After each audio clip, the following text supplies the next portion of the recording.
वाञ्छाकल्पतरुभ्यश्च कृपासिन्धुभ्येव च पतितानां पावनेभ्यो वैष्णवेभ्यो नमो नमः।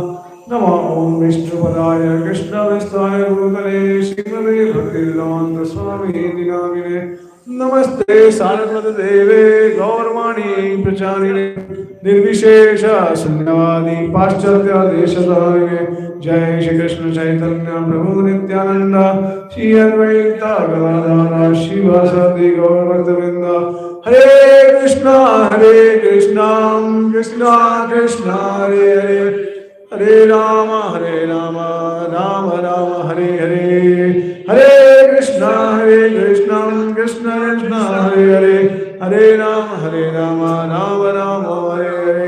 हरे कृष्णा कृष्णा कृष्णा हरे हरे हरे राम राम हरे हरे।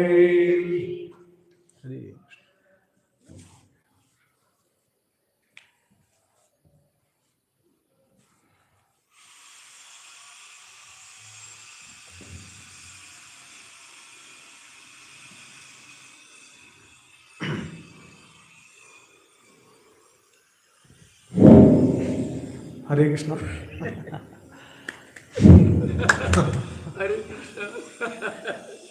एक बार है।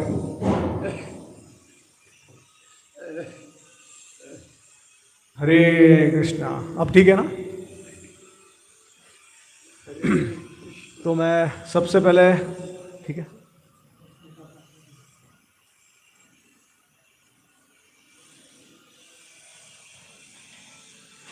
तो हरे कृष्णा। सबसे पहले मैं धन्यवाद देना चाहूँगा टेंपल मैनेजमेंट को, जिन्होंने मुझे आज सेवा का मौका दिया, अवसर दिया।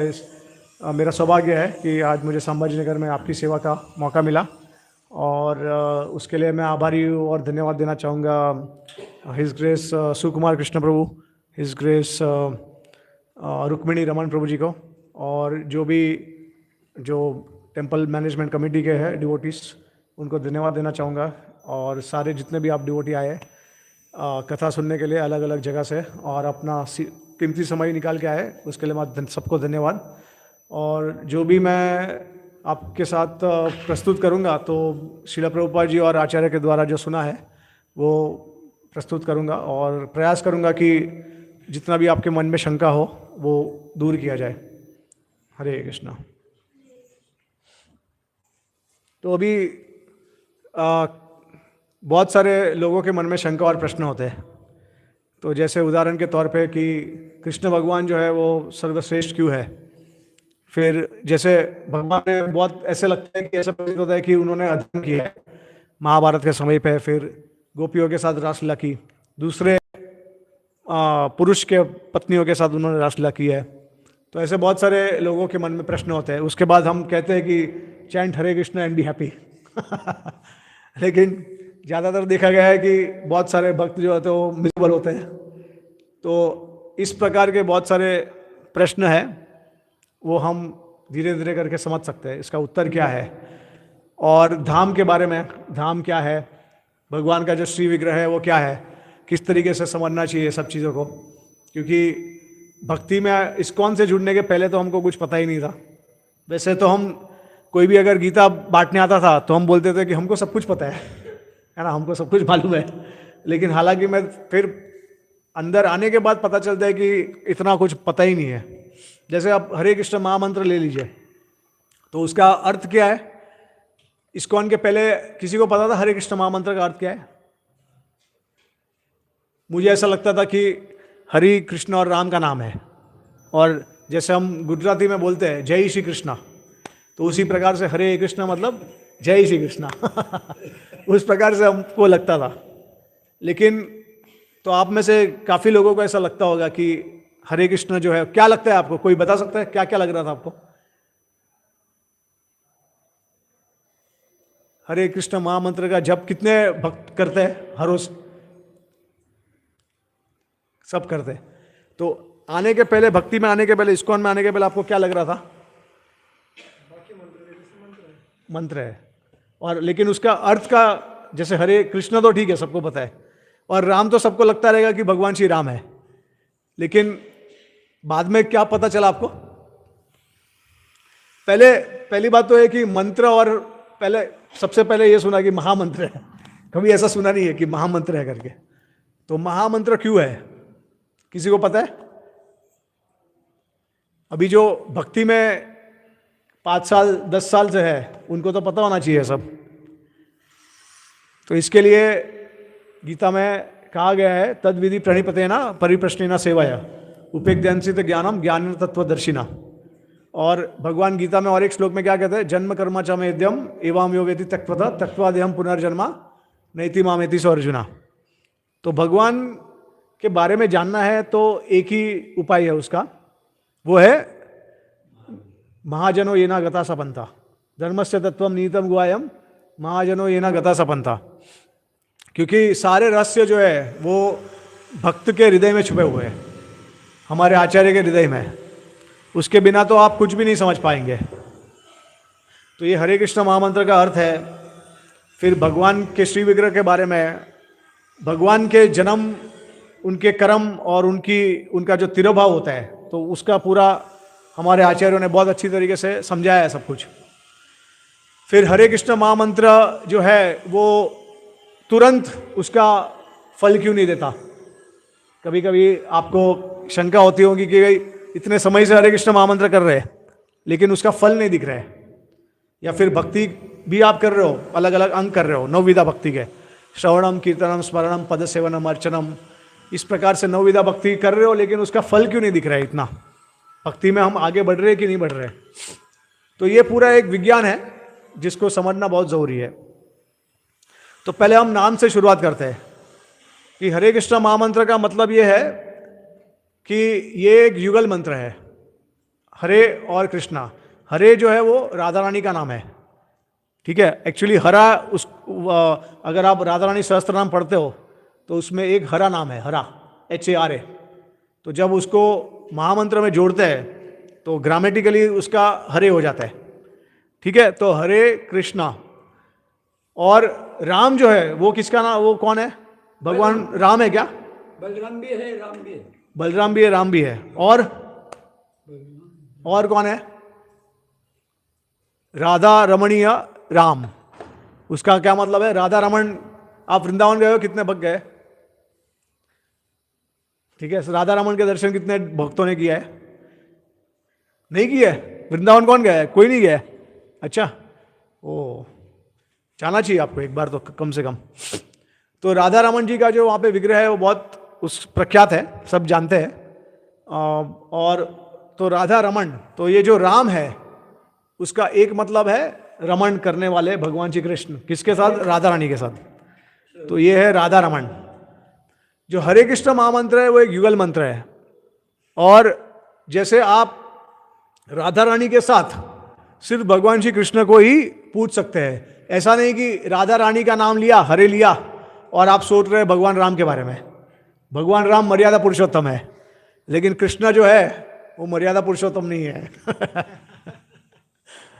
तो इसके बारे में भी हम चर्चा करेंगे कि समझ सकते हैं कैसा क्या होता है भगवान की लीला में।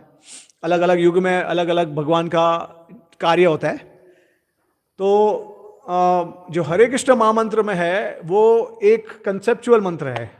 कंसेप्चुअल का मतलब है कि अगर आप सीताराम से अगर आपको प्रेम है, लगाव है, तो जो हरे कृष्ण महामंत्र का जो अर्थ होता है वो पूरा सीताराम सीताराम सीताराम सीताराम हो जाता है। तो कृष्ण भी है वो भी राम हो जाता है, और राम जो है वो तो राम रहता ही है, और हरे जो है वो सीता का नाम हो जाता है। आपके भाव के ऊपर है, आप किस प्रकार से हरे कृष्ण भगवान को, कौन से भगवान को बुला रहे हो आप, कौन से स्वरूप को, उसके प्रकार होता है। जैसे अभी उदाहरण के तौर पे अगर यहाँ से आप नांदेड़ जाओगे तो बीच में झलना आता है ना, तो आप झलना में उतर सकते हो। लेकिन अगर आप झलना में आते हो तो नांदेड़ उतर सकते हो क्या? नहीं ना। तो उसी प्रकार से हरे कृष्ण महामंत्र है गोलोक तक जाता है यहाँ से। तो आप बीच में वैकुंठ में उतर सकते हो, अयोध्या में उतर सकते हो, द्वारका मथुरा में उतर सकते हो, सब जगह पे। तो ये सबसे ऊपर का गोलोक है, और ये युगल मंत्र जो है वो गोलोक से आया है। नरोत्तम दास ठाकुर क्या कहते हैं? गोलोक केरा प्रेम धन हरिनाम संकीर्तन। तो आपके भाव के हिसाब से भगवान भागवतम में कहते हैं कि जो भक्त मेरे कोई भी अवतार या कोई भी रूप से आकर्षित है, मैं उसी को उसी रूप में दर्शन देता हूँ। तो हनुमान जी जब थे कृष्ण भगवान के लीला में, तो वो राम और सीता को देखते थे, कृष्ण और रुक्मिणी में या सत्यभामा में, आप समझे। और जो भगवान के राधा कृष्ण के भक्त हैं, वो सीताराम में राधा कृष्ण को देखते हैं, आप समझे। तो ये जो हरे कृष्ण महामंत्र है वो युगल मंत्र है। ये अथा माम प्रपद्यन्ते ताम सवय बधामि हम मान वर्तमानु वर्तन्ते मनुष्य पार्थ सर्वसा। आप जिस प्रकार भगवान को बुलाओगे उसी रूप में, उसी वेश में वो आपके सामने प्रस्तुत होंगे और उसी धाम में आप चले जाओगे। तो अब आपको समझ में आया हरे कृष्ण महामंत्र जो है, प्रभुपाद जी ने कहा है कि हे राधा रानी, मुझे भगवान श्री कृष्ण के सेवा में जुड़ा दीजिए, आप मुझे सेवा करनी है भगवान कृष्ण की। गौड़िया वैष्णव में उल्टा हो जाता है, हम कहते हैं कृष्णा को, हे कृष्णा मुझे राधा रानी के सेवा में जुड़ा दो, ठीक है। क्योंकि चैतन्य महाप्रभु जो है स्वयं श्री कृष्ण चैतन्य, राधा कृष्ण नाई अन्य। तो राधा रानी और गोपियों का जो भाव है वो चैतन्य महाप्रभु ने इस संप्रदाय में प्रस्तुत किया है। सबसे ऊंडा प्रेम है वो चैतन्य गोपियों का है, और राधा रानी सबसे श्रेष्ठ गोपी है, सबसे श्रेष्ठ भक्त है भगवान की। तो अब इसको हरे कृष्ण महामंत्र क्यों कहा जाता है, कोई किसी को पता है भक्त को? जय श्री श्री जगन्नाथ बलदेव सुभद्रा सुदर्शन की जय, श्री श्री गौरनिताय की जय। हाँ, तो बताइए कि हमारे भक्त जो है काफी समय से हरे कृष्ण महामंत्र जप कर रहे हैं, तो महामंत्र क्यों है ये? कृष्ण और राधा का नाम भी आता है, राम और सीता का भी नाम आता है उसमें। हाँ नहीं, वो ठीक है, वो तो है, लेकिन महामंत्र क्यों है वो, उसको क्यों महामंत्र कहा गया है? एक दोनों जाने का मार्ग, जैसे बीज होता है, बीज वृक्ष का ही होता है, तो बीज, और जब वो बीज इसमें परिवर्तित होता है उसको वृक्ष कहते हैं, इसको जब फल फूल लगता है। तो ये महामंत्र इसके लिए कि ये जो मंत्र है वो वृक्ष के समान है, कल्प वृक्ष के समान है, सब इस मंत्र से सब कुछ प्राप्त होता है। ठीक है, बराबर है। लेकिन अगर जैसे श्री कृष्ण शरणम मम, या फिर ओम नमो भगवते वासुदेवाय, या फिर राधे कृष्ण कृष्ण कृष्ण राधे राधे, राधे श्याम श्याम श्याम राधे राधे, या फिर अगर हम ब्रह्म गायत्री लेते हैं या गोपाल मंत्र लेते हैं, तो उसमें भी भगवान श्री कृष्ण का नाम है। तो क्या भेद है फिर दोनों में? इस मंत्र में हम जो भी करते हैं इस मंत्र का, तो उससे क्या कहते हैं कि उसके लिए नियम नहीं है, इस हाँ, महामंत्र है। बाकी इसमें कुछ ना कुछ आपको नियम पालन करना पड़ेगा। हाँ बराबर। अभी इसमें महामंत्र इसको क्यों बोलते हैं? क्योंकि आप कोई भी अवस्था में हो, कहाँ पे भी हो, आप हमेशा भगवान का निरंतर नाम जप कर सकते हो। और बाकी जो मंत्र है, तो एक होता है मंत्र और एक होता है महामंत्र। महामंत्र में सिर्फ भगवान का नाम होता है। जैसे उदाहरण के तौर पे ओम नमो भगवते वासुदेवाय नमः करके उसमें किया गया है, भगवते वासुदेवाय। तो इस प्रकार से नहीं होता, वो सिर्फ भगवान के नाम होता है उसमें। फिर आप जैसे श्री कृष्ण शरणम मम, तो उसमें भी शरणम ममः करके है। फिर स्वाहा नमः, ये सब ऐड किया नहीं जाता उसमें महामंत्र में, सिर्फ भगवान का नाम होता है। और भगवान का फिर अलग प्रकार के नाम है, जैसे मुख्य नाम होते हैं और गौणीय नाम होते हैं।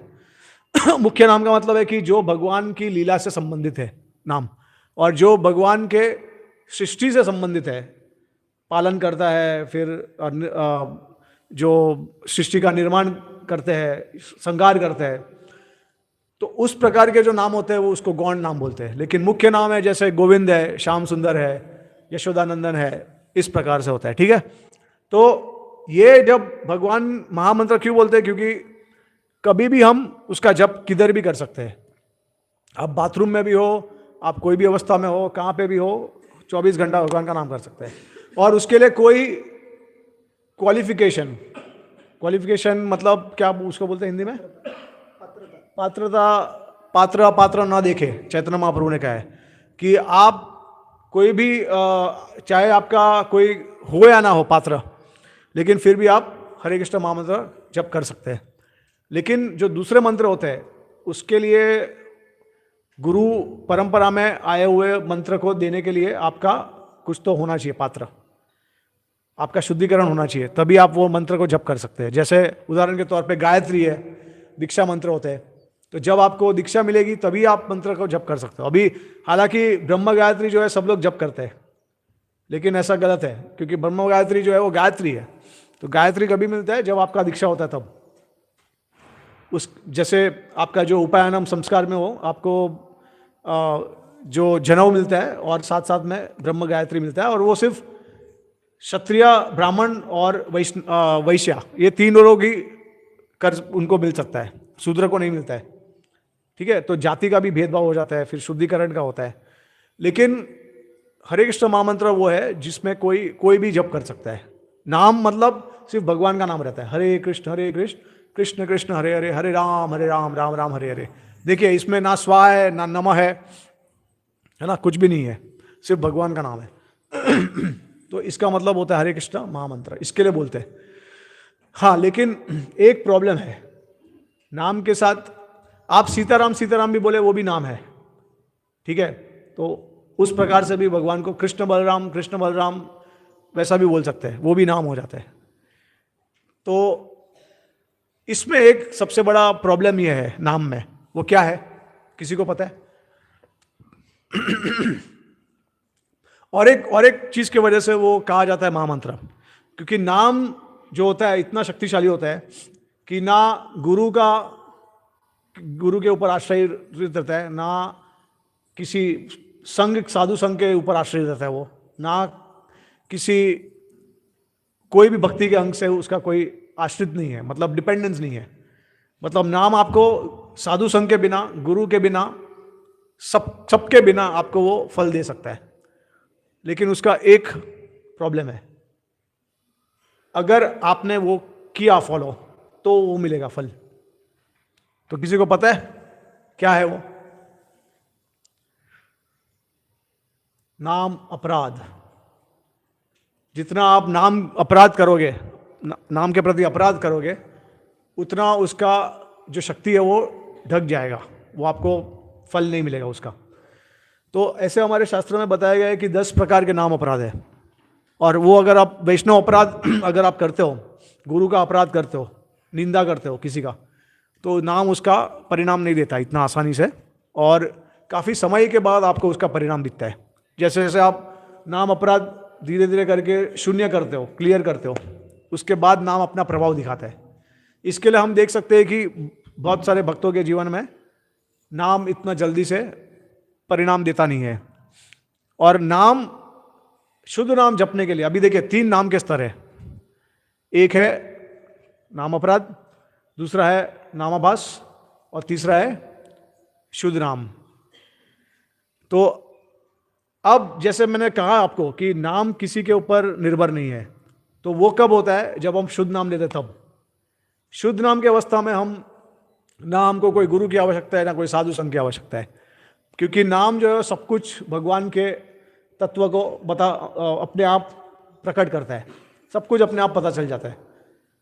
ठीक है, लेकिन जो शुद्ध नाम के स्तर पे पहुंचता है, उन्होंने डेफिनेटली पिछले जन्म में साधु संघ किया है, गुरु का आश्रय लिया है, तो एक तरीके से उसके बिना संभव भी नहीं है। ठीक है। तो श्रील रूप गोस्वामी कहते हैं भक्ति रसामृत सिंधु में कि कोई ऐसे भक्त होते हैं जिनके हृदय में भाव प्रकट हो जाता है। उन्होंने ये जन्म में उन्होंने कुछ नहीं किया है, लेकिन भाव प्रकट हो जाता है अपने आप, और शुद्ध नाम के स्तर पे होते हैं। तो वो कहते हैं कि उसका मतलब है कि पिछले जन्म में उन्होंने साधु संग सब कुछ ले लिया है, किसी अपराध के कारण उनका उस जन्म में भक्ति जो है वो खत्म नहीं होता ठीक से। इसके लिए वो दूसरे जन्म में आते हैं और वहीं से शुरुआत करते हैं भाव के स्तर से, और बाद में अगर अपराध नष्ट हो जाते हैं तो उनको प्रेम भक्ति भगवान दे देते हैं। तो ये हमको समझना है। और दूसरी बात यह है कि देखिए नाम में इतना शक्ति है, अगर आप अपराध नहीं करते तो नाम में इतना शक्ति है कि आपके भविष्य के, वर्तमान के और पिछले जन्म के जो भी आप पाप करते हो, उसका जो कर्म का जो रिएक्शन आपको मिलने वाला होता है, सब कुछ नष्ट हो जाता है। आप जितना पाप सोच सकते हैं उससे कई गुना ज्यादा नाम नष्ट कर देता है पाप के फल को। इतना आप सोच भी नहीं सकते कि मैं कितना पाप कर सकता हूं इस दुनिया में, उतना नाम नष्ट करता है। लेकिन कब करता है? जब कोई अपराध ना हो, तब करेगा वो। अब कितने प्रकार के कर्म हैं? एक आपके संचित कर्म, एक होते हैं प्रारब्ध कर्म, और एक होते हैं क्रियमान कर्म। तो संचित कर्म किसको कहते हैं? जो हम इस जीवन में कुछ अगर हमने कोई कर्म किया तो उसका परिणाम जो होता है वो हमको तुरंत नहीं मिलता, वो एक गोडाउन में स्टोर हो जाता है। उसका जितना भी उसका फल जो मिलने वाला था वो हमको वो गोडाउन में स्टोर हो जाता है। तो ऐसे कर करके बहुत सारे जन्मों के कर्म वो हमारे ऐसे पूरे गोडाउन में भरे हुए होते हैं, और जब दूसरा जन्म लेते हैं तो धीरे धीरे करके उस गोडाउन में से हमको निकल के थोड़ा थोड़ा थोड़ा उसका फल मिलना शुरू हो जाता है। तो उसको कहते हैं संचित कर्म। ठीक है। अब नाम क्या करता है? अगर अपराध नहीं करते हो आप तो फिर एक ही झटके में वो पूरा गोडाउन खाली कर देता है। और दूसरा कर्म जो है वो प्रारब्ध कर्म है। तो प्रारब्ध कर्म क्या करता है? इस जीवन में हम जो भुगतने वाले हैं उसको प्रारब्ध, हम जो अभी भुगत रहे हैं वो प्रारब्ध कर्म होता है। तो प्रारब्ध कर्म को क्या होता है? पिछले जन्म का कर्म होता है, ये जन्म का नहीं। सिर्फ पिछले जन्म में जो हमने किया है उसका ये जीवन में हमको जब फल मिलता है, अभी फल मिल रहा है, उसको प्रारब्ध कर्म बोलते हैं हम। तो प्रारब्ध कर्म से क्या हो जाता है? ये आपका जन्म जो है, जन्म जाति निश्चित हो जाता है, आपका मृत्यु निश्चित हो जाता है, और आप कितना इस दुनिया में भोग करने वाले हैं वो निश्चित हो जाता है, क्योंकि आपका पिछले जन्म का कर्म सब आपने कर दिया है ना। इससे ये चीजें निश्चित हो जाती है। तो नाम में इतना शक्ति है कि सारे प्रारब्ध कर्मों को नष्ट कर सकता है एक ही झटके में, लेकिन अपराध नहीं होना चाहिए। ठीक है। और क्रियमान, अब अगर आप नाम जप करोगे अच्छे से अपराध के बिना, तो जो ये जीवन में आप कार्य कर रहे हो, कर्म कर रहे हो, वो आपको चिपकते नहीं है, अश्लेष होते हैं। मतलब जो आप करोगे वो आपके साथ में जाएगा नहीं, वो उधर ही नष्ट हो जाता है, मतलब कैरी फॉरवर्ड नहीं होता वो। ठीक है। तो नाम में इतना शक्ति है, लेकिन टर्म्स एंड कंडीशन अप्लाइड कि अपराध नहीं होना चाहिए। हाँ, अगर अपराध होगा तो जितना सीरियस अपराध होता है उतना आपका कर्म नष्ट नहीं होता। और अगर अननोइंगली या अनइंटेंशनली आपने अपराध किया अज्ञानता में, तो उसका इतना ज़्यादा ये नहीं होता रिएक्शन। हमारे कर्म जो है वो नष्ट होते हैं, लेकिन समय लगता है थोड़ा। ठीक है। तो इसके लिए नाम अपना फल जो है या परिणाम जो है वो इतना जल्दी दिखाता नहीं है हमको। दूसरा, विश्वनाथ ठाकुर कहते हैं कि भक्ति का स्वभाव है कि उसको अपनी महिमा छुपानी होती है इस दुनिया में। इसके लिए वो भक्ति, उसका जो परिणाम है वो तुरंत नहीं दिखाता। तो वो कहते हैं कि अगर भक्त जो है अपराध नहीं करते हैं और हालांकि ऐसा प्रतीत होता है कि उनके जीवन में कोई कष्ट आ रहा है, तो वो कहते हैं कि ये भगवान की देन है। और ये कष्ट जब जैसे ही, मतलब इस शरीर में वो जैसे अपना शरीर त्यागेंगे तो सीधा भगवान के धाम में पधार देते हैं। तो ऐसा है कि भक्त के जीवन में दो अवस्था होती है। ऐसा है कि अगर हम नाम अपराध करते हैं किसी स्तर पे, अगर हमने नामाभास ले, अभी देखिए दूसरा स्तर जो है नामाभास।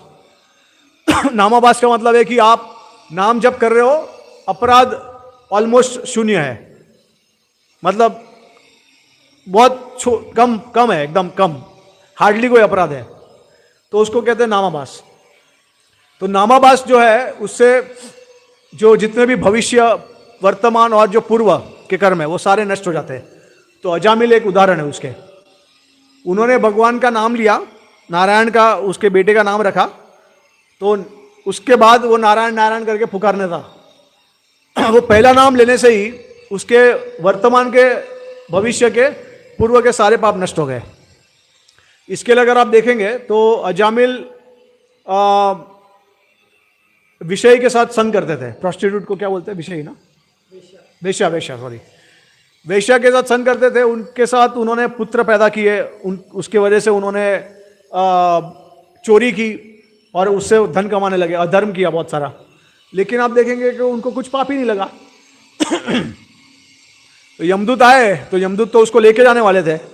यमदूत भी कंफ्यूज हो गए कि अजामिल का अकाउंट इतना लंबा चौड़ा है, हम भी नहीं गिन पा रहे हैं।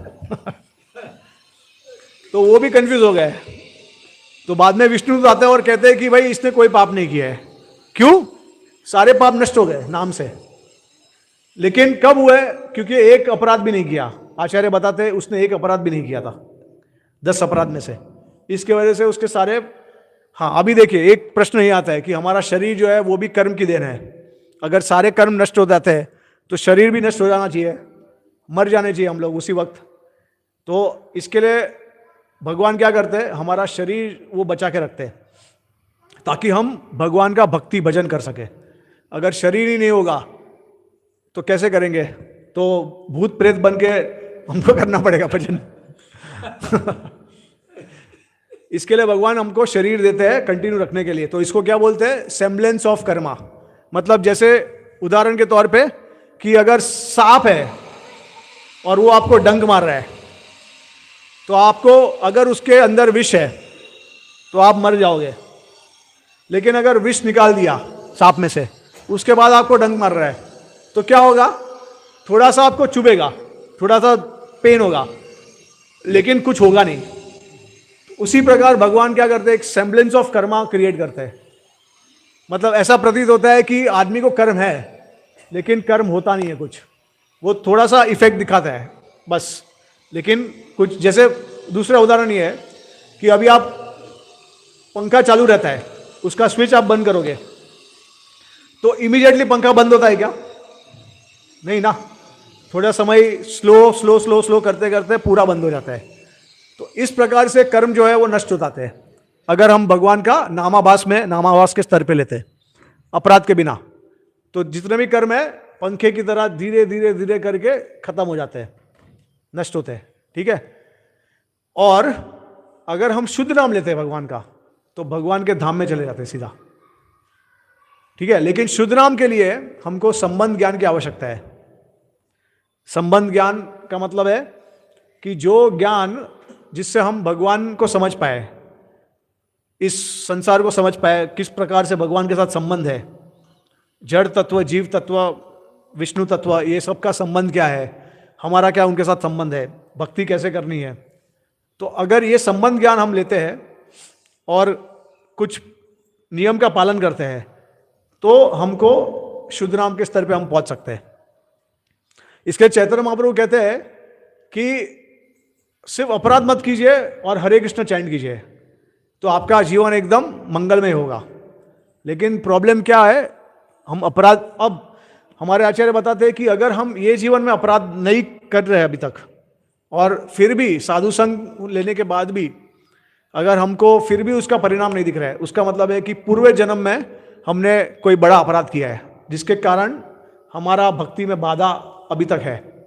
तो इसका एग्जाम्पल देते वो भरत महाराज का। तो आपको पता है ना कि भरत महाराज जो थे वो भाव के स्तर पे थे, लेकिन भाव के स्तर पे आके उनका पतन हो गया। क्यों? तो जीव गोस्वामी कहते हैं कि पिछले जन्म में उन्होंने कोई अपराध किया था। क्योंकि भगवान की भक्ति को कोई कर्म बाधा नहीं कर सकता है, कोई कर्म, कोई इच्छा कुछ उनको बांध नहीं सकता है। वो अगर कुछ उसको बाधा आ सकती है भक्ति को तो वो केवल अपराध की वजह से, बाकी और कर्म में इतना शक्ति नहीं है कि वो भक्ति को हिला सके। तो इसके लिए ऐसा कहा गया है कि भगवान ने जानबूझ के भरत महाराज का प्रारब्ध कर्मा रखा था ताकि उस उचित समय पे उनको उसका परिणाम मिले। लेकिन ऐसा भी कहते हैं फिर जीव गोस्वामी कि भरत महाराज जो है, चित्रकेतु महाराज है, इंद्रद्युम्न महाराज है, उन्होंने भगवान के प्रति एक अलग तरीके का, एक उंडा प्रेम मांगा था कि मुझे और, हमको और आपको प्रेम करना है अच्छे से। तो इसके लिए भगवान ने उनको 3 लाइफ टाइम दिए, 3 जीवन दिए। ताकि वो अपना भक्ति का जो तीव्रता है वो बढ़ा सके और उनके पास जा सके। तो भक्तों का भी डिजायर होता है, भक्तों का भी इच्छा होता है, भगवान पूरा करते हैं इस तरीके से।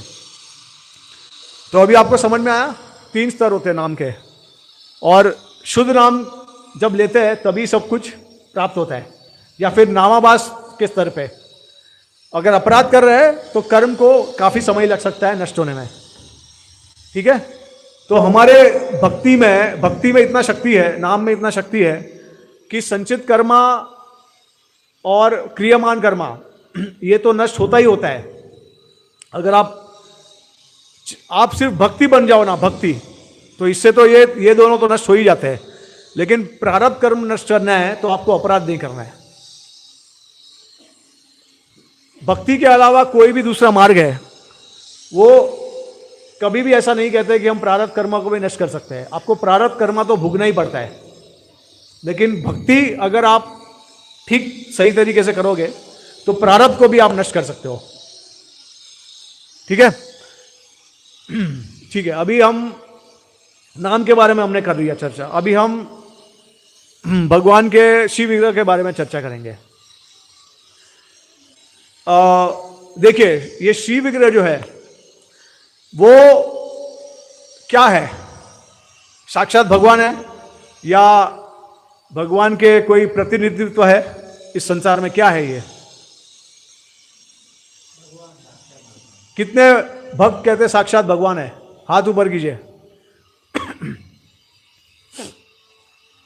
सभी लोग कहते हैं?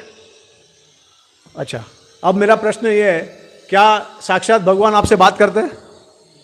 आपके पास छलांग मार के नीचे आते हैं मिलने को? आपके साथ चल के जाते हैं किधर? करते हैं क्या ऐसा सब? नहीं ना? जय हो, हरि बोल। तो फिर साक्षात भगवान कैसे हुए? अरे, भगवान को इतने सारे बांग्लादेश में जला दिए है, भगवान अपने आप को बचा नहीं पाए, भक्तों को कैसे बचाएंगे? ये बाहर के जो जाति है वो सब हिंदू धर्म के बारे में ऐसा ऐसा सब फैलाते हैं, तो क्या आप देंगे उत्तर फिर उनको? भगवान को जला दिया, भगवान डूब गए। भगवान सेवा स्वीकार करने के लिए फॉर्म में आए। यस, भगवान सेवा स्वीकार करने के लिए फॉर्म में आए, ठीक है। लेकिन भगवान के अपने आप को बचा नहीं सकते। भगवान ने अपने आप को जलने दिया। भगवान में इतना शक्ति नहीं है। देखिए, इसके ये कारण की वजह से है ना, जो दूसरे धर्म है वो भगवान को ही एक तरीके से बोलते हैं, लेकिन बोलते हैं कि भगवान का कोई स्वरूप ही नहीं है। इसके लिए बोलते वो, क्योंकि उनको भगवान के स्वरूप के बारे में कोई पता ही नहीं है ठीक से, कि भगवान व्यक्ति विशेष है, साकार है, निराकार नहीं है। वो लोग क्या करते हैं, क्योंकि इनके पास ये सब उत्तर नहीं है, इसके लिए भगवान निराकार है। अब आकार नहीं है, कुछ नहीं है, तो भगवान तो क्या, हवा है, कुछ नहीं है भगवान। मतलब एक तरीके से नास्तिक हो गया धर्म। ऐसे मानते हैं हाँ हमारे ये है, खुदा है, ये है, वो है, लेकिन कौन है वो? निराकार है, हवा। तो कैसे हम समझाएंगे? बोले। अच्छा, मेरे को ये बताइए, क्या भगवान को जलाने से क्या भगवान जल जाते हैं? हम क्या बोलते हैं नरसिंह प्रेयर में? इतो नरसिंहो, ये तो यामी ततो नरसिंहो, बाहिर नरसिंहो, हृदय नरसिंहो, है ना। तो भगवान हम कहते हैं कि हर जगह पे है, सब जीव के अंदर भी है, हर एक कण कण में है भगवान। तो किसको जलाया उन्होंने? किसको जलाया, किसको मारा? तो ये आप जो सामने देख रहे हैं वो पंच तत्व महाभूत से, जड़ तत्व से बनाया हुआ है भगवान का विग्रह है। लेकिन देखिए, सिंपल मैं आपको बताता हूं कि भगवान हम उनको देख नहीं सकते अपनी भौतिक इंद्रियों द्वारा जैसे। और भगवान को देखना इतना इंपॉर्टेंट भी नहीं है, भगवान की सेवा ज्यादा इंपॉर्टेंट है। तो उदाहरण के तौर पे बहुत सारे असुरों ने भी भगवान को देखा। दुर्योधन ने देखा, दंतवक्र ने देखा, शिशुपाल ने देखा, कुंभकर्ण ने देखा, रावण ने देखा। लेकिन क्या उन्होंने देखा भगवान को? नहीं। क्या देखा उन्होंने भगवान का? हाँ, लेकिन उन्होंने परछाई को देखा। तो जीव गोस्वामी बताते हैं कि जो व्यक्ति में प्रेम नहीं होता, भक्ति नहीं होती, भगवान के प्रति आसक्ति नहीं होती है, वो भगवान को देखने के बावजूद भी देखते नहीं है, वो सिर्फ भगवान की परछाई को देखते हैं। तो हम लोग अब भगवान को कौन से स्तर पे देखा जाता है? भगवान को भाव और प्रेम के स्तर पे देखा जाता है। भगवान का जो शरीर है, क्या वो भौतिक है, आध्यात्मिक है? बताइए मुझे। भगवान का शरीर क्या है? क्या जड़ तत्व से बना हुआ है या आध्यात्मिक शरीर है उनका? आध्यात्मिक शरीर है, सच्चिद आनंद विग्रह। आत्मा का जो रूप है, स्वरूप है, वो क्या है? सच्चिदानंद है ना। उसका मतलब है भौतिक वस्तु कुछ नहीं है। लेकिन ये जो श्री विग्रह है, बाहर की दृष्टि से उसको पंच तत्व से बनाया हुआ है, हालांकि जो भगवान उसमें निवास करते हैं वो तो उनका तो सच्चिदानंद विग्रह है। तो ये भगवान ने ऐसा रूप क्यों लिया है? क्योंकि हम उनको देख सके, हम उनकी सेवा कर सके, हम उनको पूछ सके। भगवान इस प्रकार से दिखते हैं, हम उनका श्रृंगार कर सके। अभी अगर कोई व्यक्ति भगवान, अभी तक उसका शुद्धिकरण नहीं हुआ, उसके मन में बहुत सारा काम, क्रोध, मोह, मद मत्सर्य है, क्या वो व्यक्ति भगवान के दर्शन कर सकता है? नहीं कर सकता है ना। तो नहीं कर सकेगा तो भगवान की पूजा सेवा कैसे करेगा? तो वो भगवान इसके माध्यम से आते हैं, श्री विग्रह के माध्यम से। जैसे जैसे आपका शुद्धिकरण होता है भक्ति में, 9 स्तर है भक्ति के: श्रद्धा, साधु संग, भजन क्रिया, अनर्थ निवृत्ति, निष्ठा, रुचि, आसक्ति, भाव और प्रेम। तो जब हम भाव के स्तर पे आते हैं तभी भगवान की जो अंतरंग शक्ति है वो हमारे हृदय में प्रवेश करती है। उनकी जो सांवित और लादिनी शक्ति है हमारे हृदय में आती है। इसके वजह से हमारा जो भौतिक शरीर है वो पूरा आध्यात्मिक हो जाता है और उसके बाद हम भगवान के दर्शन कर सकते हैं। इस भौतिक शरीर में भौतिक इंद्रियों से नहीं कर सकते हैं। तो इसके लिए अनर्थ निवृत्ति होना बहुत जरूरी है। अनर्थ निवृत्ति होने के बाद निष्ठा, भगवान के प्रति एकदम एकनिष्ठ भाव से उनकी सेवा करना, उन पे विश्वास रखना, और उसके बाद निष्ठा के वजह से भगवान के प्रति हमारा रुचि जागरूक होता है। ठीक है, रुचि मतलब कि आप अपने आप ही भगवान का सेवा पूजा करेंगे, अपने आप ही आपको भगवान से लगाव हो जाएगा। और उसके वजह से क्या होगा? आसक्ति होगा। आसक्ति मतलब अभी आप भगवान से बहुत ज्यादा अटैच हो गए हो। जैसे आपके घर के संबंधी है, उनके साथ आपका अटैचमेंट है। अगर उनको कोई पीड़ा होती है तो आपको भी होती है ना। तो आप उनको हमेशा खुश देखना चाहते हो। तो उसी प्रकार से भगवान के बिना एक क्षण भी जा नहीं सकता है, उतना अटैचमेंट हो जाता है, आसक्ति। उसके बाद भाव आता है। अभी देखिए, अटैचमेंट ही नहीं है तो भाव कहां से आएगा किसी के प्रति? आप अभी आपने बहुत बार सुना होगा, कितने लोगों का, इतने लोग मर जाते हैं, हर रोज कोई ना कोई मर जाता है। आपको कोई फर्क पड़ता है? नहीं, क्योंकि अटैचमेंट नहीं है, कनेक्शन नहीं है। अगर अटैचमेंट होगा तब आपको कुछ लगेगा कि अरे मेरे जीवन में से ये जो व्यक्ति है वो चले गया, बहुत बड़ा मुझे इसके वजह से भुगतना पड़ रहा है अभी। ऐसा आपको कब होगा? जब आप बहुत ज्यादा अटैच होगे। तो ये आसक्ति के बाद में ही भाव आता है। क्योंकि भाव क्या है? भाव अपने हमारे जितने भी इमोशंस है उसको प्रकट करता है। तो जब ये अवस्था आती है तब भगवान की लादिनी और सांवित शक्ति हमारे हृदय में प्रवेश करती है, जिसके द्वारा हमारा आध्यात्मिक शरीर हो जाता है पूरा, और उसके बाद हम भगवान के दर्शन कर सकते हैं फेस टू फेस। तो अब ये जो विग्रह है हमारे लिए बाहर से हम देख रहे हैं, क्योंकि भगवान का कृपा है कि भाई हम देख नहीं पाते, इसके लिए वो उन्होंने विग्रह का रूप लिया है। तो एटलीस्ट हम भगवान को एक तरीके से बाहर की दृष्टि से देख रहे हैं। लेकिन जैसे जैसे हम भाव के स्तर पे आते हैं तब ये विग्रह जो है वो साक्षात भगवान का स्वरूप लेता है। तो आप उनके साथ बात कर सकते हो, वो आपसे बात करेंगे, वो आपके साथ, जैसे उदाहरण के तौर पे चैतन्य चरितामृत में एक लीला है, किसी को याद है? जो साक्षी गोपाल का जो लीला है, तो एक भक्त के लिए भगवान मूर्ति के रूप में थे, लेकिन उनको, वो वृंदावन में थे, लेकिन वो भक्त ने कुछ तो किसी को एक ब्राह्मण को उन्होंने वचन दिया था, वो वचन की रक्षा करने के लिए भगवान वृंदावन से उड़ीसा गए चल के मूर्ति के रूप में।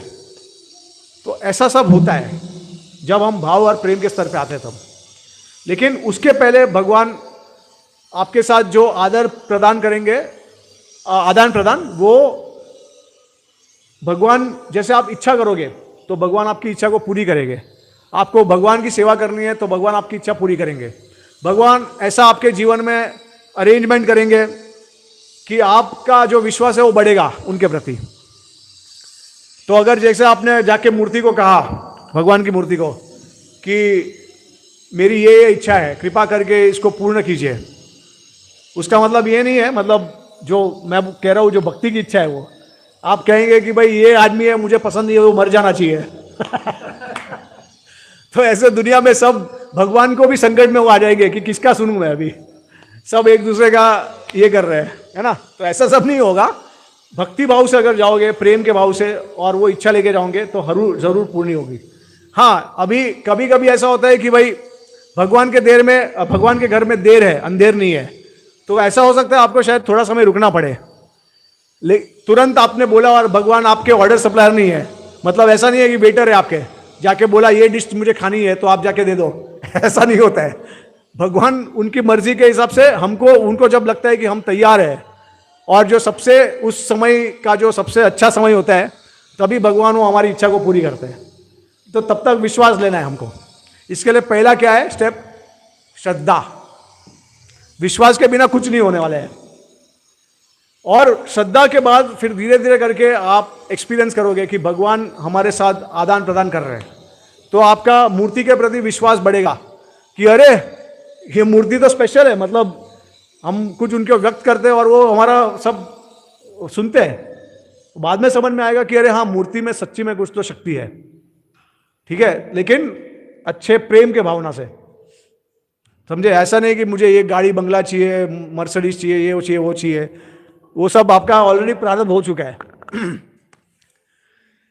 तो इस तरीके से हमको समझना है। इसके लिए हमारे आचार्य कहते हैं कि जो विग्रह है, श्रीला प्रभुपाद जी एक तात्पर्य में लिखते हैं चैतन्य चरितामृत के मध्य लीला में 20वां चैप्टर में, कि ये जो मूर्ति है इस भौतिक जगत में, ये आध्यात्मिक जगत मतलब वैकुंठ में और स्पिरिचुअल वर्ल्ड में भी है इटर्नली। जैसे श्रीला रूप गोस्वामी ने बताया कि भगवान के अलग अलग प्रकार के रूप हैं, तो वो कहते हैं कि स्वयं रूप, उसके बाद तद एकात्मा रूप और आवेश रूप। तो ये जो मूर्ति है, ये सब भगवान की जितने भी इस भौतिक जगत में, ये इटर्नली है, सनातन रूप से है। हाँ, क्या होता है जब हम इनकी प्राण प्रतिष्ठा करते हैं तब ये रूप जो है वो हमारे आंखों के सामने प्रकट होते हैं, और जब भी इनका कुछ नाश हो जाता है तो ये समझना चाहिए कि ये जो रूप है भगवान का, वो उस समय अदृश्य हो गया है, लेकिन अभी भी वो रूप है, हमको दिख नहीं रहा है। इसके लिए कोई प्रश्न ही नहीं है कि कोई मूर्ति को जला सकता है, मार सकता है या कुछ कर सकता है, ठीक है, ये समझना है। तो ये भगवान का सनातन रूप है। जिस प्रकार हमको शरीर है, तो भगवान को क्यों नहीं हो सकता? अगर भगवान के पास कुछ हमसे कम है तो हम भगवान से ऊपर हो गए, है ना। तो ऐसा थोड़ी हो सकता है। और जो कर्म देने वाले हैं वो कौन है? कर्म का जो फल भगवान है ना। कौन देता है कर्म का फल? कौन देता है? क्या हवा देती है? हवा रिकॉर्ड रखती है कि ये इन्होंने ऐसा ऐसा किया है, मैं बाद में बदला लूंगा। हवा थोड़ी, वो तो निराकार है, तो वो व्यक्ति नहीं है, वो क्यों ऐसा सब रिकॉर्ड रखेगा? तो कोई कोई लोग कहते हैं भगवान निराकार है ना, परम तत्व निराकार है। क्या है? पॉसिबल ही नहीं है। हमारे पास आकर है तो भगवान के पास क्यों नहीं हो सकता? और दूसरी बात यह है कि अगर निराकार है तो इस दुनिया में हम क्या कर रहे हैं? हम कहाँ से आए हैं? क्योंकि निराकार के पास कोई यही नहीं है, सोचने की शक्ति नहीं है, शक्ति देखिए, भगवान से शक्ति हटा दीजिए तो ब्रह्मन हो गए, निराकार हो गए। शक्ति नहीं है उसका मतलब क्या हो गया? वो सोच ही नहीं सकता है कुछ। तो हम कैसे जन्मे हैं, हम क्यों यहां पे है, कर्म कैसे आया हमको, इस प्रश्नों का उत्तर ही नहीं मिलेगा आपको। समझ गए? तो ये तत्व सब जानना बहुत जरूरी है। इसके लिए जन्म कर्माच विद्यम एवं यो वेति त्यक्त्वाद्यं पुनर्जन्म नेतिवामेति अर्जुन। तो ये मूर्ति जो है स्पिरिचुअल वर्ल्ड में सनातन रूप से इसका एक विग्रह है, और ये विग्रह इस भौतिक जगत में आता है, और जब ये विग्रह को मन चाहता है तब अदृश्य हो जाएगा और वापस अपने दृश्य में आ जाएगा, इस प्रकार से। ठीक है? जैसे हम कहते हैं कि भाई परमात्मा सब जगह पे कण कण में है, तो परमात्मा चाहे तो कभी भी किधर भी दर्शन दे सकता है। जैसे नरसिंहदेव भगवान ने खंबे से दर्शन दिया, तो परमात्मा तो है ही, हमारी आंखों के सामने अदृश्य है। लेकिन जब क्वालिफिकेशन होता है, जब भाव के स्तर पे पहुंचते हैं, तो हमको भगवान हर जगह पे दिखते हैं। ठीक है? तो ये है हमारा शिव विग्रह का तत्व। अब कितना समय हमारे पास?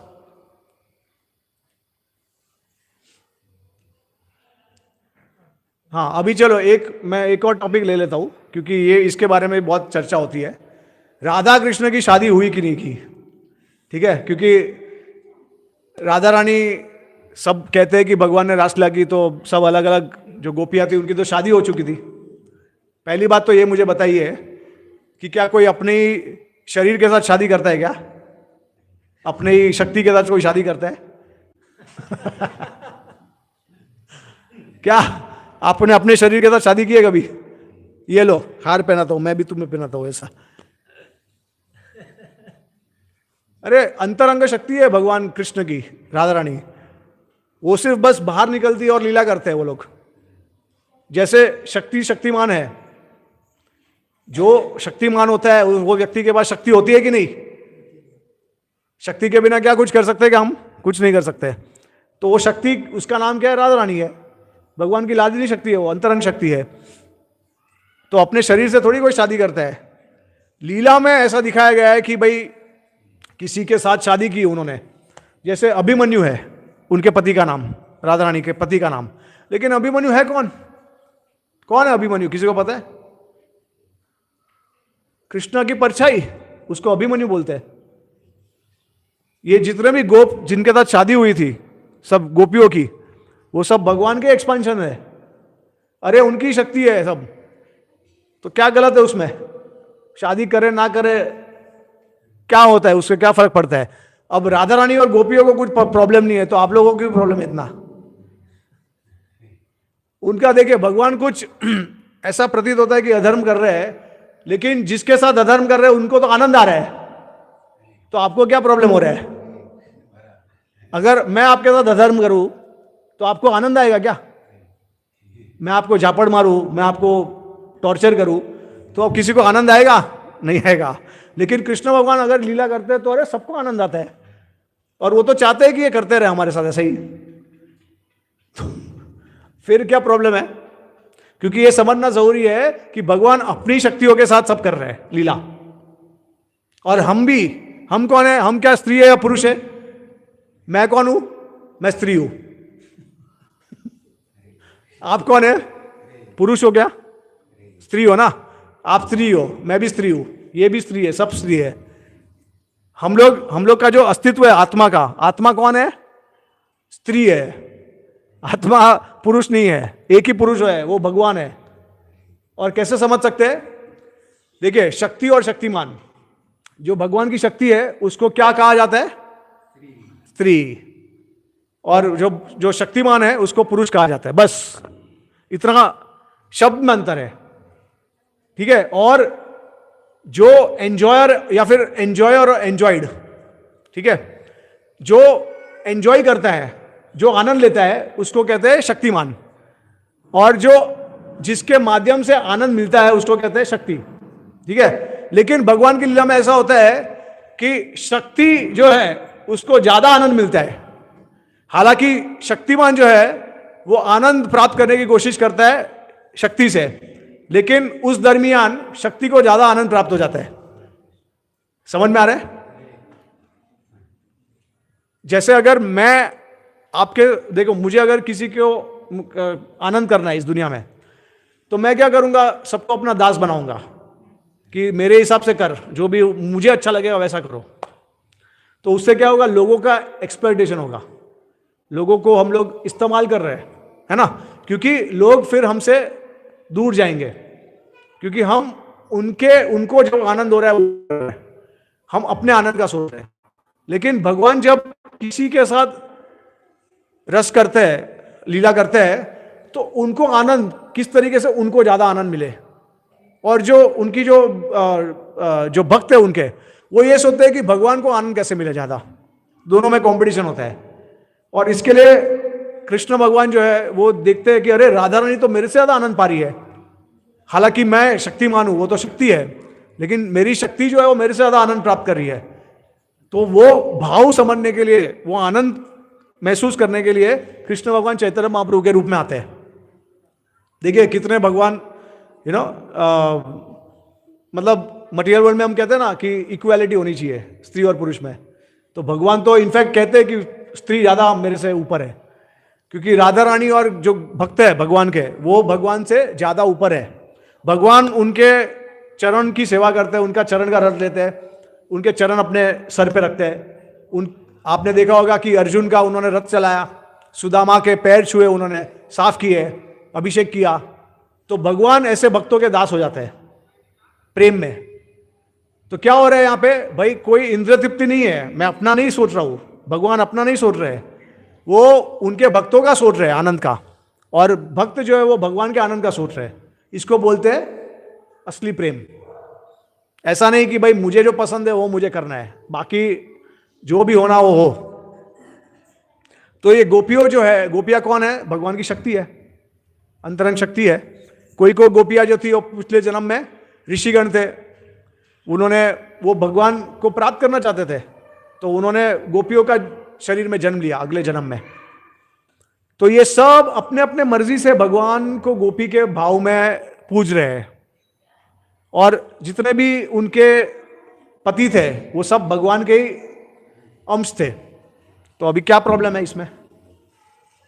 और लीला में भी भगवान ने भांडीर वन में उनकी शादी हुई थी।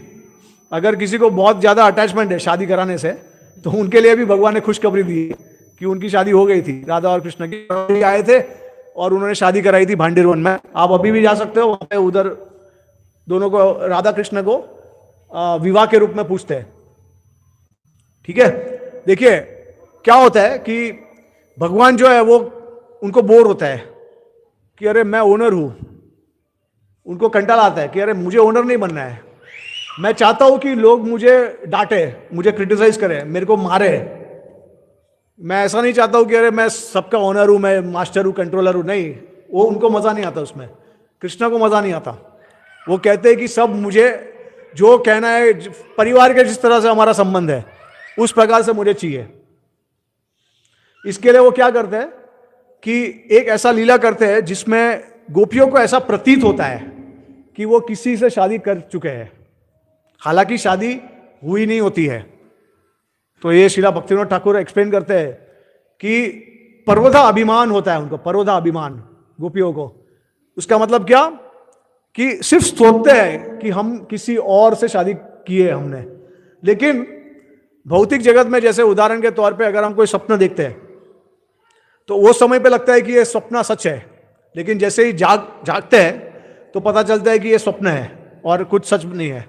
लेकिन आध्यात्मिक जगत में, भगवान के धाम में ऐसा होता है कि जो स्वप्न भी होता है, क्योंकि कोई भौतिक वहां पे कोई लिमिटेशन नहीं है, फिजिकल स्पेस टाइम कुछ नहीं है वहां पे, इसके लिए जो स्वप्न भी होता है वो भी सच होता है। तो दोनों चीज साइमल्टेनियसली चलती है। तो भगवान बोलते हैं कि मुझे इस प्रकार, अब देखिए भगवान अगर शादी कर ले तो क्या मजा आएगा उसमें।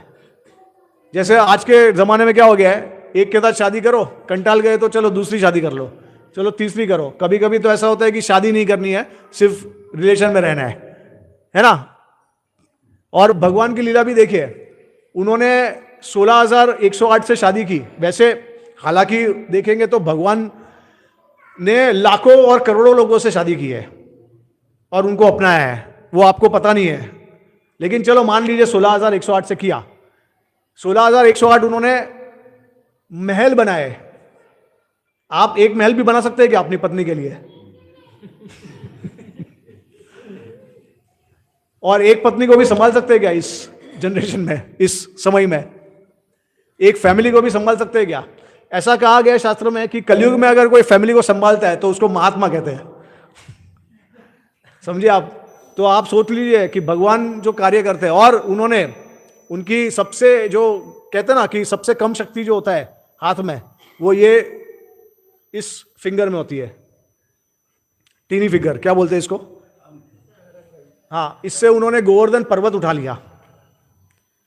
कौन उठा सकता है ऐसा? ये कुर्सी भी मुझे उठा के दिखा दीजिए आप अपनी छोटी सी उंगली से। तो अगर भगवान शिव ने विष पी लिया, आप पी सकते हैं क्या?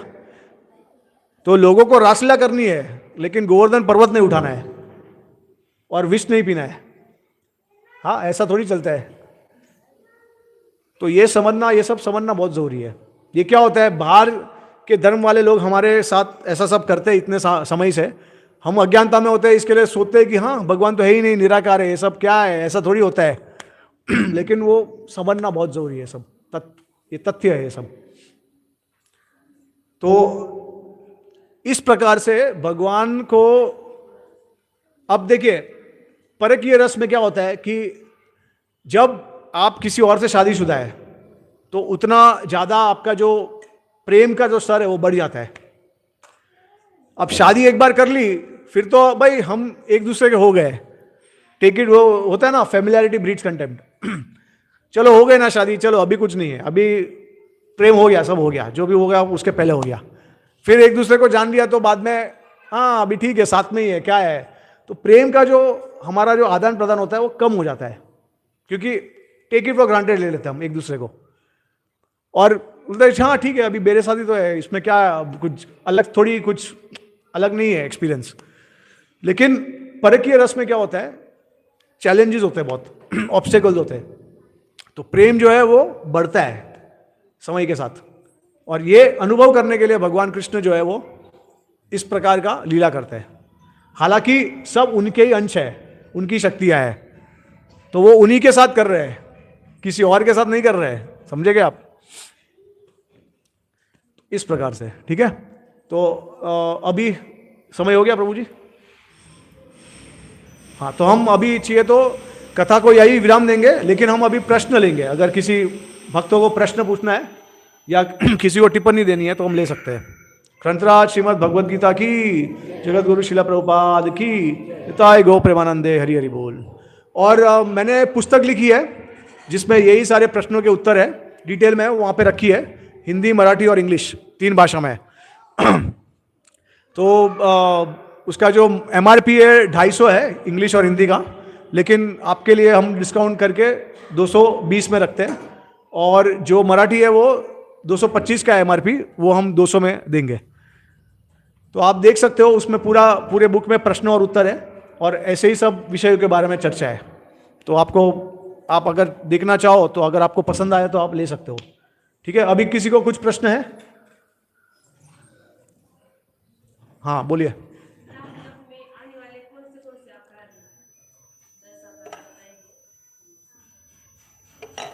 नाम अपराध में 10 अपराध पद्म पुराण से लिए गए हैं। तो उसमें जैसे गुरु निंदा है, वैष्णव निंदा है, उसके बाद शास्त्रों के प्रति निंदा है, उसके बाद इतना सारा बहुत आध्यात्मिक ज्ञान प्राप्त करने के बावजूद भी अगर हम फिर भी भौतिक जगत से अगर हमको आसक्त है तो वो भी एक अपराध है। उसके बाद भगवान कृष्ण को या विष्णु को शिव और अन्य देवता से सम्मान मानना, वो भी एक अपराध है। फिर ऐसा मानना कि जो भी ये महिमा है नाम का और शास्त्रों का, वो इमेजिनरी है, मतलब ऐसा कुछ होता नहीं है, वो भी एक अपराध है। तो ऐसे 10 प्रकार के अपराध है। और फिर नाम के, अभी आपको पता है कि नाम लेने से हमारे पाप नष्ट होते हैं, तो जानबूझ के पाप करना, सोच के कि नाम नष्ट कर देगा तो करते रहो पाप, तो वो सबसे बड़ा अपराध है। तो इस प्रकार के आपको 10 नाम अपराध मिल जाएंगे। ठीक है। वैष्णव के प्रति निंदा करना जानबूझ के, ये सबसे बड़ा भयंकर अपराध है। और किसी को क्रिटिसाइज करना, मतलब उनका कोई गलती नहीं है, उनमें कोई ऐसी फॉल्ट नहीं है, लेकिन आप अगर जानबूझ के करते हो किसी को नीचा करने के लिए, तो वो सबसे बड़ा अपराध है। और किसी को कोई प्रश्न?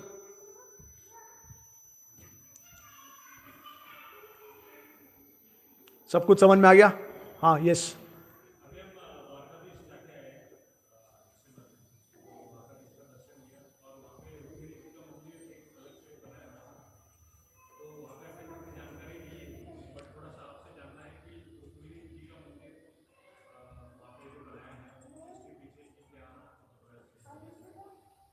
वो मुझे नहीं आइडिया है इतना, हाँ उसके बारे में नहीं पता। Yes. वैसे मैं भी द्वारका गया था अभी, 3 साल पहले गया था मैं। अलग अलग रुक्मिणी जी का मंदिर पास में ही है ना शायद? हाँ हाँ हाँ, यस यस। हाँ, तो उसके बारे में नहीं पता मुझे। Lord Krishna was playing the role of that Jad Bharata also. नहीं, No. नो, जड़ भरता वो He भक्त was है। great king of the world. हाँ हाँ, वो भगवान के भक्त थे वो। How he left all his kingdom, sons, daughters. क्योंकि भक्ति था, बहुत बहुत अच्छा भक्ति किया था उन्होंने, इसके लिए छोड़ दिया सब।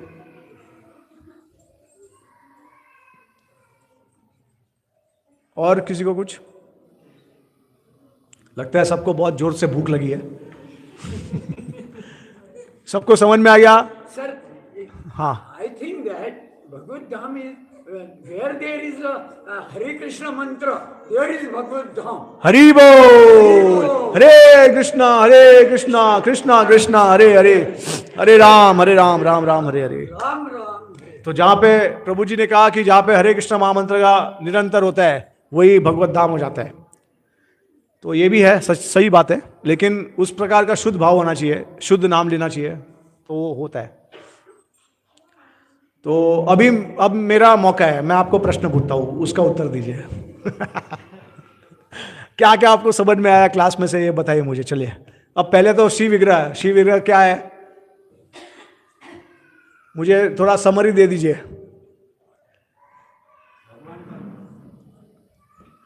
साक्षात भगवान है, लेकिन कब? अपनी श्रद्धा नहीं। हाँ, हमारा जैसे विश्वास बढ़ेगा, जैसे हम आगे आगे बढ़ेंगे भक्ति के स्तर में, वैसा वैसा। उसके बाद भाव के स्तर पे। हाँ, फिर नाम कभी परिणाम देगा? हरि बोल, जय हो। ठीक है, अच्छा है, सब लोग अच्छा है, मतलब सो नहीं रहे थे आप लोग। वैष्णव अपराध या कोई भी अपराध नहीं करेंगे तब। और भगवान की जो गोपियां है वो कौन है? भगवान की शक्ति है ना। और उनके जो पति थे वो कौन थे?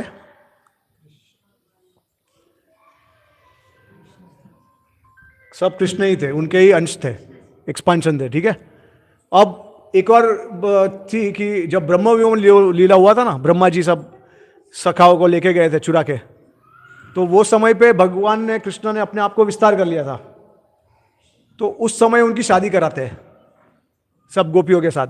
इसके लिए भगवान ही होते हैं, वो सब उनके साथ शादी होते हैं, तो वही होते हैं जो सखा बनते हैं ना। तो शादी किसके साथ होती है अल्टीमेटली? गोपियों की, वो भगवान के साथ ही होती है। ये सब सखा तो ब्रह्मा जी चुरा के लेके जाते हैं। ठीक है, ठीक है। हाँ, हे वैभव तुम्हाला जे मिळालं भरपूर, कोणाच्या थ्रू मिळालं? शिला प्रभुपाद जी, हरे बोल। किती वय होतं त्यावेळेस तुमचं? मैं तो पैदा भी नहीं हुआ था, पैदा भी नहीं हुआ था मैं। हरे कृष्णा। मैं किसी योनि में भटक रहा था, जन्म पे जन्म लिया था मैंने, क्या पता। तुम्ही ग्रंथ वाचले का दुसऱ्याकडून ऐकलं? हाँ प्रभु, हाँ दुसऱ्याकडून ऐकलं। हाँ, ओके, हरे कृष्णा, धन्यवाद। त्यांचं जहाज कृष्ण स्वतः चालवत होते, हे कसं काय सर? सांगते तुम्ही स्वतः तुमचं जहाज चाल, घाबरू नका। हाँ, हरि बोल, हरे कृष्णा, धन्यवाद। शिला प्रभुपाद की जय। निताई गौ प्रेमानंद, हरि बोल।